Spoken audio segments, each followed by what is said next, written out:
수요 성경 공부 시간입니다. 주 예수의 비유 말씀 16번째 마태복음서 25장 31절부터 46절. 오늘의 부제는 양과 염소 얘기. 성경을 먼저 읽죠. 인자가 자기 영광으로 모든 천사와 함께 올 때에 자기 영광의 보좌에 앉으리니 모든 민족을 그 앞에 모으고 각각 구분하기를 목자가 양과 염소를 구분하는 것 같이 하여 양은 그 오른편에 염소는 왼편에 두리라. 그때의 임금이 그 오른편에 있는 자들에게 이르시되 내 아버지께 복 받을 자들이여 나와 창세로부터 너희를 위하여 예비된 나라를 상속받으라. 내가 줄일 때에 너희가 먹을 것을 주었고 목마를 때에 마시게 하였고 나그네 되었을 때에 영접하였고 헐벗었을 때에 옷을 입혔고 병 들었을 때에 돌보았고 옥에 갇혔을 때에 와서 보았느니라. 이에 의인들이 대답하여 이르되 주여 우리가 어느 때에 주께서 줄이신 것을 보고 음식을 대접하였으며 목마르신 것을 보고 마시게 하였나이까. 어느 때에 나그네 되신 것을 보고 영접하였으며 헐벗으신 것을 보고 옷 입혔나이까. 어느 때에 병 드신 것이나 옥에 갇히신 것을 보고 가서 배웠나이까 하리니 임금이 대답하여 이르시되 내가 진실로 너희에게 이르노니 너희가 여기 내 형제 중에 지극히 작은 자 하나에게 한 것이 곧 내게 한 것이니라 하시고 또 왼편에 있는 자들에게 이르시되 저주를 받은 자들아 나를 떠나 마귀와 그 사자들을 위하여 예비된 영원한 불에 들어가라. 내가 줄일 때에 너희가 먹을 것을 주지 아니하였고 목마를 때에 마시게 하지 아니하였고 나그네 되었을 때에 영접하지 아니하였고 헐벗었을 때에 옷 입히지 아니하였고 병 들었을 때와 옥에 갇혔을 때에 돌보지 아니하였느니라 하시니 그들도 대답하여 이르되 주여 우리가 어느 때에 주께서 줄이신 것이나 목마르신 것이나 나그네 되신 것이나 헐벗으신 것이나 병 드신 것이나 옥에 갇히신 것을 보고 공양하지 아니하더이까. 이에 임금이 대답하여 이르시되 내가 진실로 너희에게 이르노니 이 지극히 작은 자 하나에게 하지 아니한 것이 곧 내게 하지 아니한 것이니라 하시리니 그들은 영벌에 의인들은 영생에 들어가리라 하시니라. 여기서도 세상의 마지막 종말에 관하여 말씀되어 있습니다. 그것은 주 예수께서 다시 한번 오심으로 역사가 완성된다고 하는 것입니다. 이러한 것을 좀 더 알기 쉽게 생각해 주시려면 이런 것을 생각해 보시면 어떨까 하고 생각합니다. 여러분은 자신의 인생을 대체 어디서부터 어디에까지의 것으로서 생각하고 있으실까요? 좀 묘한 말투일지 모르겠지만 자신의 인생은 이 세상 속에 나 자신이 태어난 것으로 시작되고 죽는 것에 의해서 끝난다고 생각하는 게 보통이 아닌가. 그렇게 생각하실지도 모르겠어요. 그러나 정말로 그럴까 하는 것입니다. 나 자신의 생활이 정자였는지 정품, 가짜 할 때 그 정자였는지 정자가 아니었는지 행복했었는지 행복하지 않았었는지 모두 그때 결정되어 버리는 것일까요? 우리의 생활은 죽음이라는 벽에 부딪히면 그걸 넘을 수가 없는 것일까요? 그러니까 죽기 전에 전부 계산을 해두지 않으면 안 되는 것일까요? 우리가 뭔가 돈을 들여서 하나의 일을 하게 되면 그 맨 뒷부분에서 결산을 하게 됩니다. 정산을 하지 않으면 안 됩니다. 그리고 그 일정 기간 동안에 얼마만큼의 수입이 있었는지, 얼마만큼의 지출이 있었는지, 얼마만큼의 득이 있었고 손실이 있었는지 하는 것을 계산해서 적자일 건지 아닐 건지 확인하지 않으면 안 되는 거예요. 우리의 생활이 흑자로 끝날 건지 적자로 끝날 건지 죽을 때에 결정되지 않으면 안 되는 것일까요? 주 예수께서 여기서 이 비유 말씀을 하셨을 때 그런 우리의 물음에 대답하고 있어 주십니다.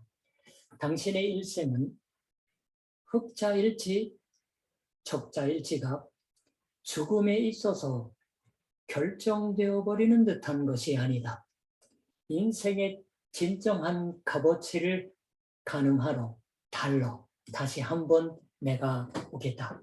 나하고 같이 당신의 생활이 진정한 것이었는지 그렇지 않았었는지 하는 것을 다시 한번 검토해 보지 않을래.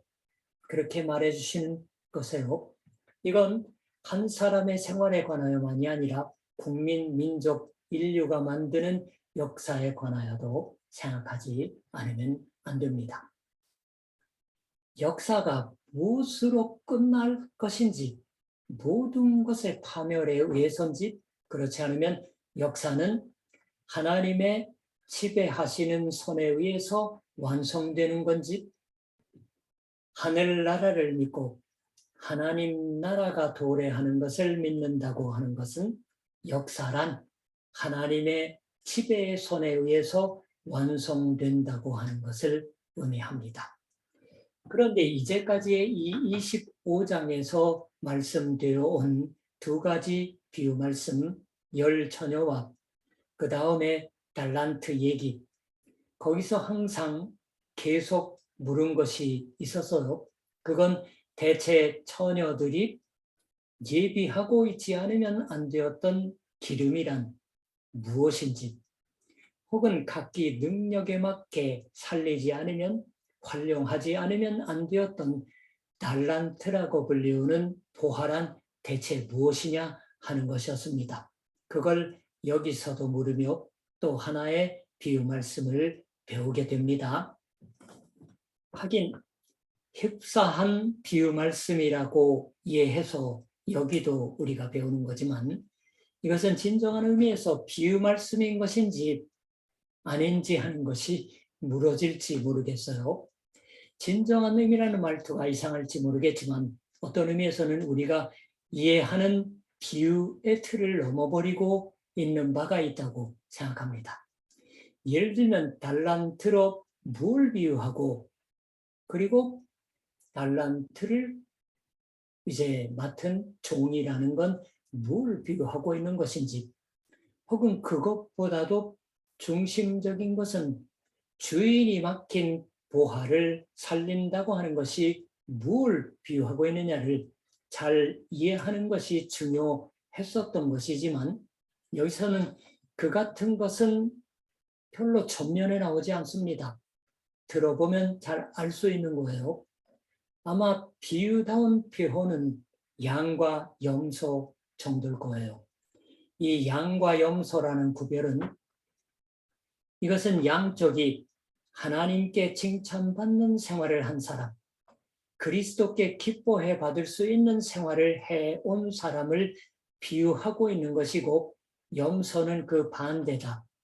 그런 의미에서는 이 장면에서의 비유는 살아있을지도 모르지만 거기 계속되는 이야기는 그런 비유를 넘어버려서 오히려 이제까지의 비유 말씀이 말하려고 해온 내용을 전부 이야기하고 있다고 하는 편이 좋으리라고 생각합니다. 예수 그리스도께서 다시 오십니다. 인자로서 오십니다. 거기서 오른편과 왼편으로 구분되는 거예요. 그 인생의 값어치를 가늠하셔서 흑자의 결산을 이제 매기고 있는지 이미 적자가 되어버렸었는지 하는 것을 간파하시는 거예요. 근데 저는 좀 전에 주 예수께서 같이 인생을 다시 한번 검토하자 하고 말하시고 있으시는 게 아닐까라고 말씀드렸지만 실은 오히려 이미 오신 주 예수 쪽에서 우리의 각각의 인생에 관한 결산을 내고 있으십니다. 판결을 정하고 있으세요. 그걸 새삼 듣는 거예요. 오른편에 있는 사람들, 흑자의 생활을 할 수가 있었던 사람들, 그것은 아버지 되신 하나님의 축복을 이미 받은 사람들입니다. 이러한 말을 들을 수 있는 거예요. 내 아버지께 복을 받은 사람들아, 와서 창세로부터 너희를 위하여 준비한 이 나라를 차지하여라. 근데 우리가 평소에 읽는 성경, 내 아버지께 복 받을 자들이여라고 해서 미래형으로 나와 있는데 원문은 완료형입니다. 근데 그리스어의 완료형은 영어의 완료형과 달라서 과거에 있어서 이미 완료된 행위의 결과가 직급에 미치고 있는 것을 그리스어의 현재 완료가 나타내는 거예요. 영어의 완료형과 다르죠. 뜻밖의 말씀입니다. 천지 창조 때부터 예비된 하나님의 나라를 상속받는다라고. 하나님의 나라를 상속받는 것이 이미 하나님의 택하심에 참여하여 거기 응답해서 살 수 있었던 것이 마지막에 분명해지는 거예요. 기억하지도 못하고 있는 사람들은. 하나님으로부터 축복을 받은 사람은 자신이 이제 연속해서 불태워야 할 기름을 제때에 예비해서 불태울 수가 있었던 사람이고, 살려야 할 자신을 살려서 하나님께로부터 맡은 달란트를 온전히 살릴 수가 있었던 사람입니다. 어디서 살렸던 것일까요? 뭘 했던 걸까요? 내가 줄일 때 너희가 먹을 것을 주었고, 목마를 때에 마시게 하였고, 나그네 되었을 때에 영접하였고, 헐 벗었을 때에 옷을 입혔고, 병 들었을 때에 돌보았고, 옥에 갇혔을 때에 와서 보았느니라.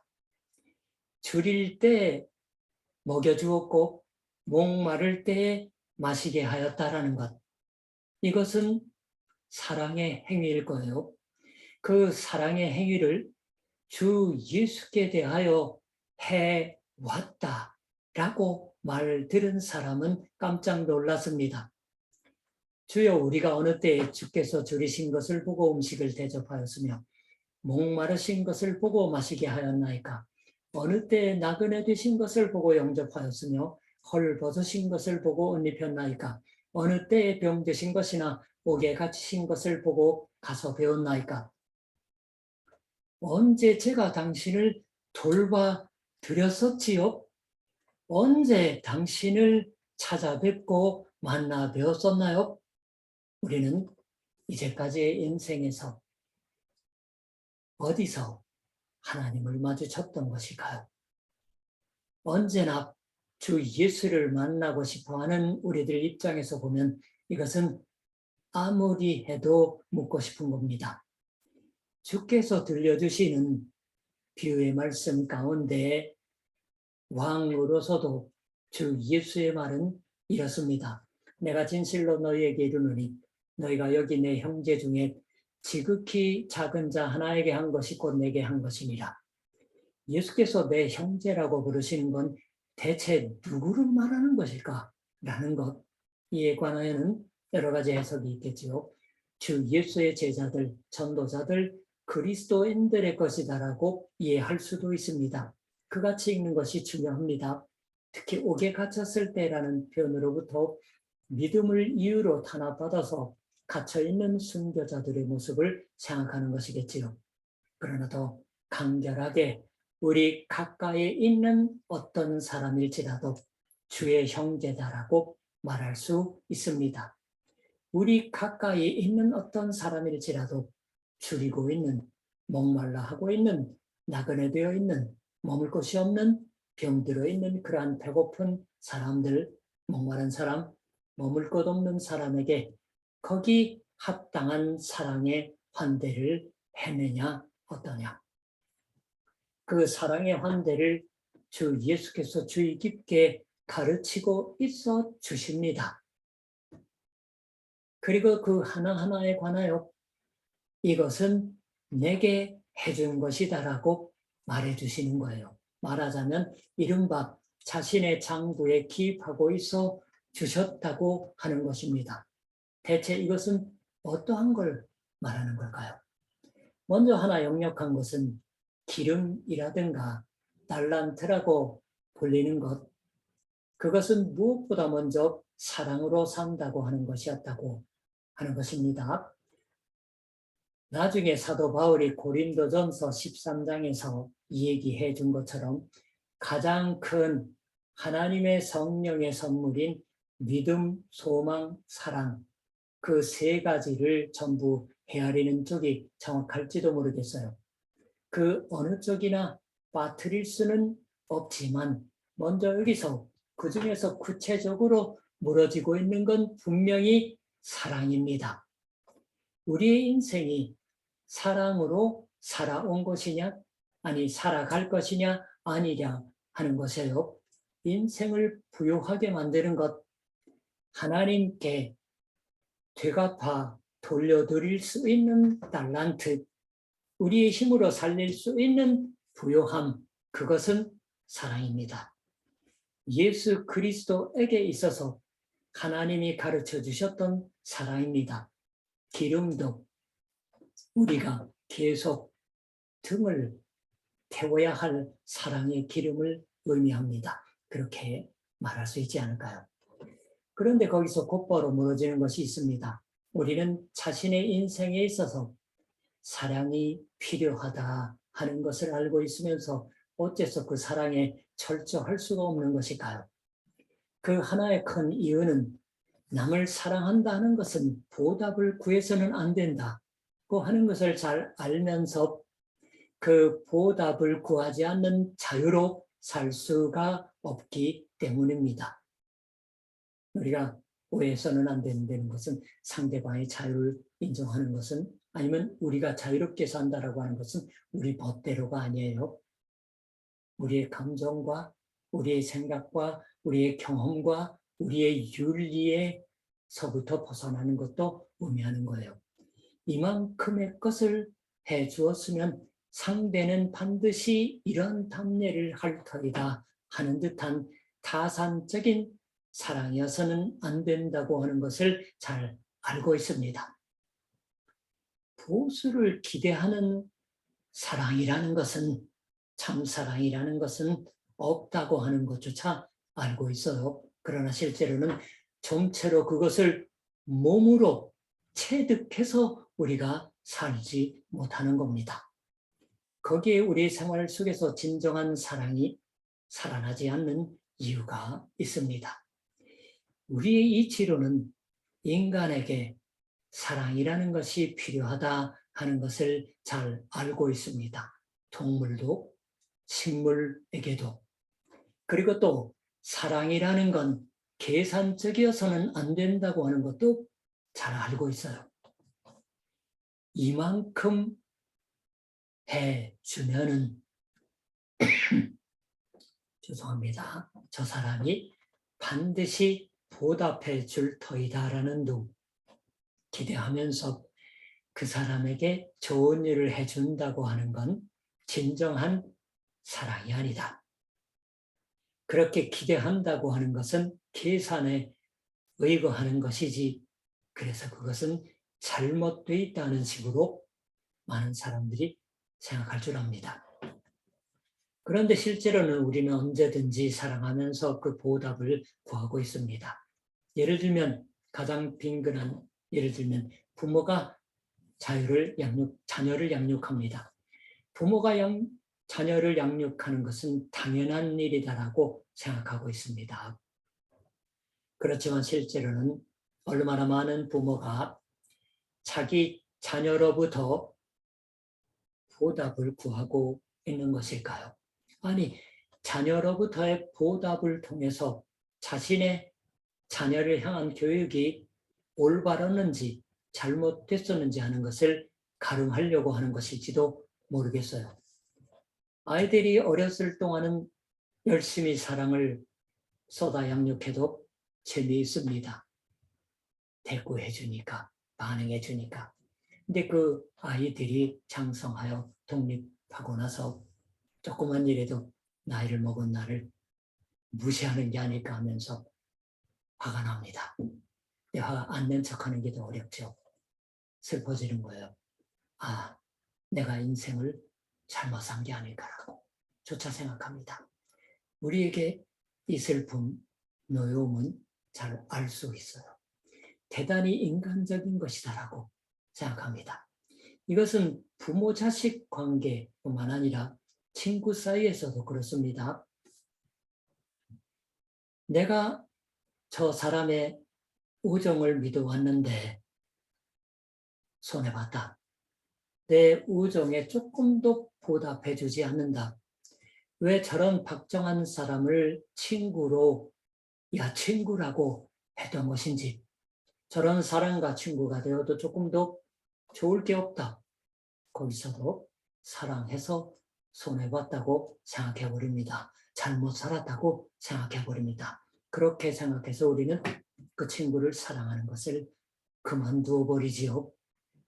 자식을 사랑하는 것은 그만두어 버리지 못하지만 조금 더 잘 반응해주는 자녀에게 조금 더 주려고 하고 죽기까지 유산을 나눠주지 않으려고 하죠.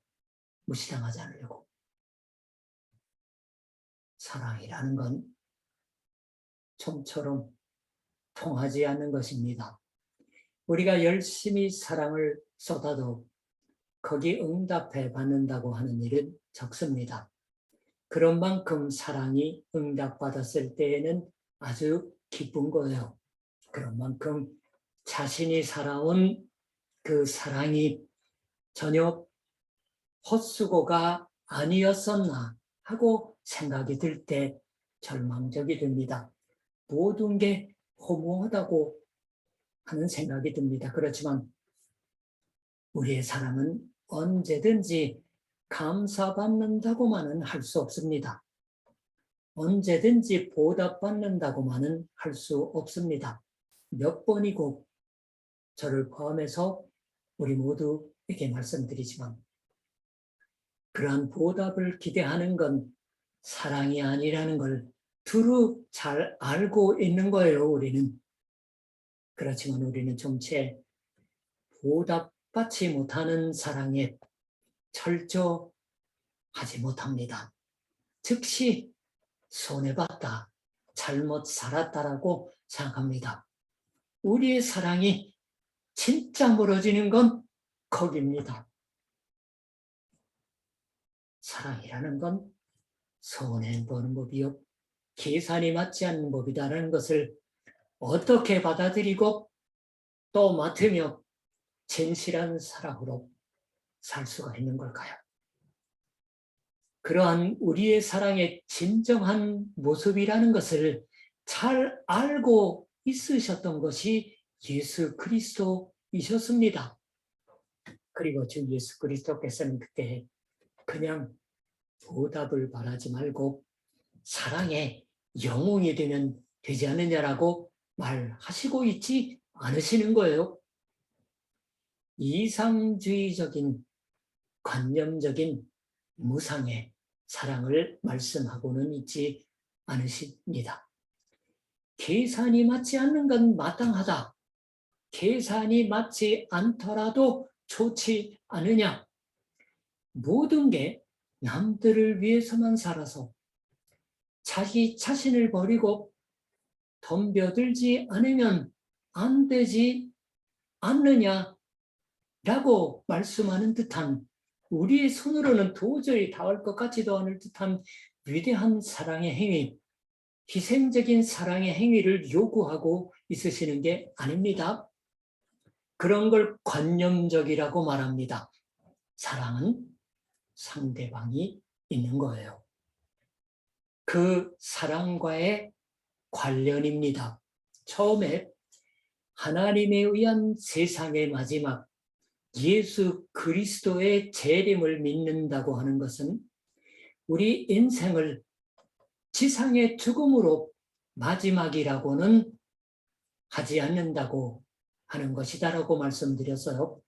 주 예수께서 가르치고 있으시는 건 우리의 사랑의 계산이 죽음이라 하는 마지막으로 끝난다고 생각해서는 안 된다고 하는 것입니다. 우리의 인생이 끝나는 그 시점에서 나 자신은 저만큼 그 사람을 그토록 사랑했으니까, 게다가 이렇게 풍족하게 보답받았으니까 이런 생각으로 죽을 수가 있다고 하는 계산이 매겨지지 않아도 좋지 않으냐. 우리의 사랑이 정말로 승리하는 건 그 사랑이 사랑으로서 값어치를 발휘하는 건 오히려 우리의 죽음을 넘어서의 세계가 아니냐. 죽음을 꿰뚫고 나간 곳에 있어서가 아니냐. 죽음의 이쪽에 있어서는 오히려 우리의 사랑은 계산이 맞지 않는 것이 정말이지 않을까.